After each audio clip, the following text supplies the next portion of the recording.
ओम शांति। संसार में प्राणियों का जन्मना और मरण होना एक अनिवार्य चक्र है। जो जन्मता है वो मरता है, जिसका संयोग होता है उसका वियोग होता है।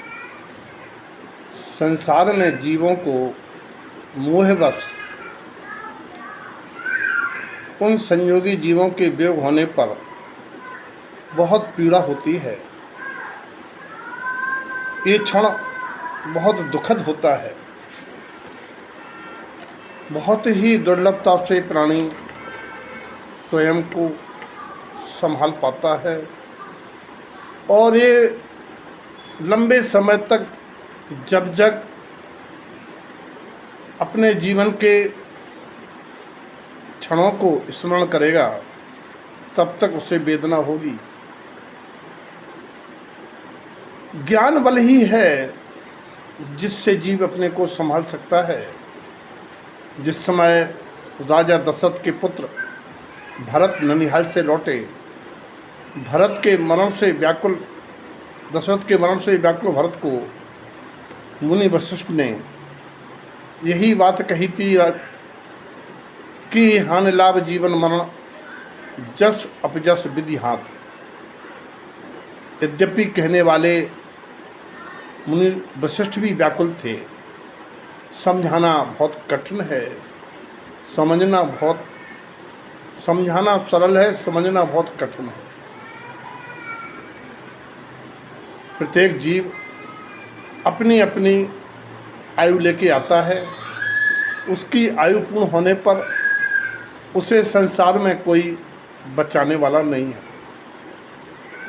जिस भी जीव की जिस स्थान पर जिस जरिए से जब जो कुछ भी होनी बस होना है वो तय है, होकर रहता है, वो जीव वहाँ पहुँच जाता है। इसमें ये निमित्त दुखी होना कि वहाँ ना जाते, ऐसा ना करते, अज्ञान है। क्योंकि ये सिद्धांत है जिसकी जिस जगह जिस विधि से निमित्त से मृत्यु होना है उस जगह वो जीव पहुंच जाएगा। इसलिए अपने को दोषी मत मानो। तुमने इलाज नहीं करा पाया ऐसा मत सोचो, क्योंकि ये सब मृत्यु बहाना लेके आती है और मृत्यु के आयु पूर्ण होने पर कोई उपचार, कोई दवाई, कोई व्यवस्था काम नहीं आती है। देखिए, नारायण कहे जाने वाले श्री कृष्ण को वन में प्यासा बिना पानी पिए प्यास में अपने भाई के बाण से मरण को प्राप्त होना पड़ा। द्वारका नगरी के जलते महल में अपने माता पिता को बलराम कृष्ण जिंदा जलते देखते रहे, निकाल नहीं पाए।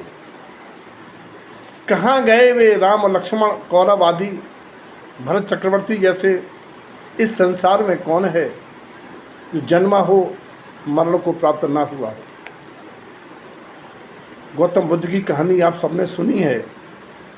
एक व्याकुल रोती बिलखती एक ही पुत्र जिसका उसके वियोग से बुजुर्ग माँ गौतम बुद्ध के पास पहुँच के दहाड़ मार के रो के गिर पड़ी, मैं किसके सहारे जीवन जीऊँगी?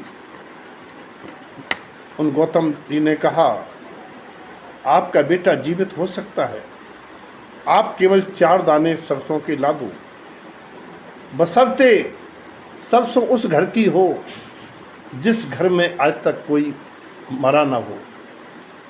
माँ पूरे गांव में घूमी, उसकी चेतना जाग गई कि ऐसा हो ही नहीं सकता। संसार में ऐसी घटना, ऐसा मरण, ऐसा वियोग किसी घर में आज तक ना हुआ हो। उसकी समझ में आ गई कि जो जन्मा है अवश्य मरेगा, यही जगत विधान है। और उसको समता आई। वर्तमान में समता का उपाय उस जीव की इच्छाओं की जो रह गई हों उसकी पूर्ति करने में उसकी कमी को पूरा करने में, उसके गुणों को जान के उस पर आचरण करने में, अपनी जिम्मेदारियां निभाने में यदि आप समय लगाएंगे, परमात्मा का ध्यान करेंगे, तो आपके जीवन में व्यस्तता और परमात्मा के गुणानुवाद जब आप ध्यान से, आपको जीवन में समता मिलेगी। इसीलिए ज्ञान बल का सहारा लो। एक घड़ी भी नहीं रहेगी, ये भी चला जाएगा। इस घड़ी में उस दिवंगत आत्मा के लिए